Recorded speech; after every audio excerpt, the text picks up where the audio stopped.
I started getting involved in my IEP when I was in 6th grade. The decision was mine to get started on my IEP. It wasn't even my teacher's. I said, you know what, when is it my turn to choose my goals or decide what I want to work on in my life? And she kind of looked at me and said, you're the first student that came to me and said that. So then I got involved, and she trained me how to do my own IEP, and I did them ever since. You have to find out what your problem is, or what you struggle with. Then you have to find the easiest solution, and the easiest solution for you might not be the easiest solution for everybody else, but it still allows you to perform at your full potential, and you have to fight for that. I got mandated because it was like I was expected to go and feed myself at lunch. Well, that's kind of embarrassing in public.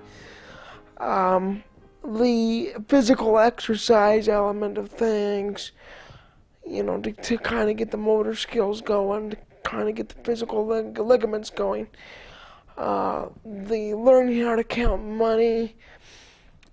The goal of what money was worth, the value of money, and what money looked like. I cannot tell the difference between a dime and a nickel.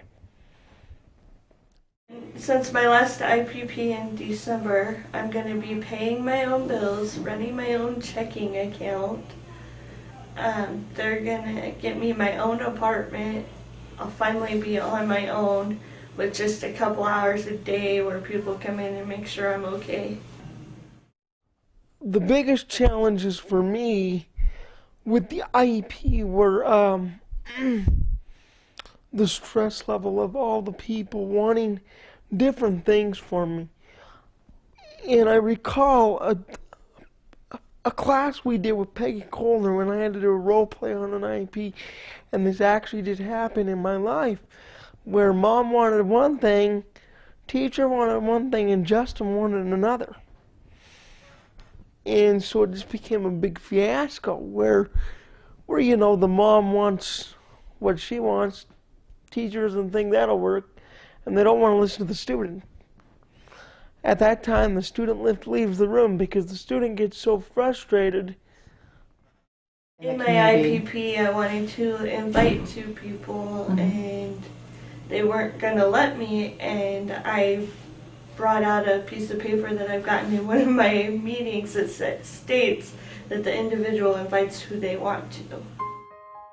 If you're not going to let the student be involved in the IEP, at least get the student or the young adult's opinion before you go to the IEP, so either the teacher or the parent or whoever's going to be the student's advocate at the time, because we all know it's not always the parent. It could be a friend, neighbor, an advisor, a principal.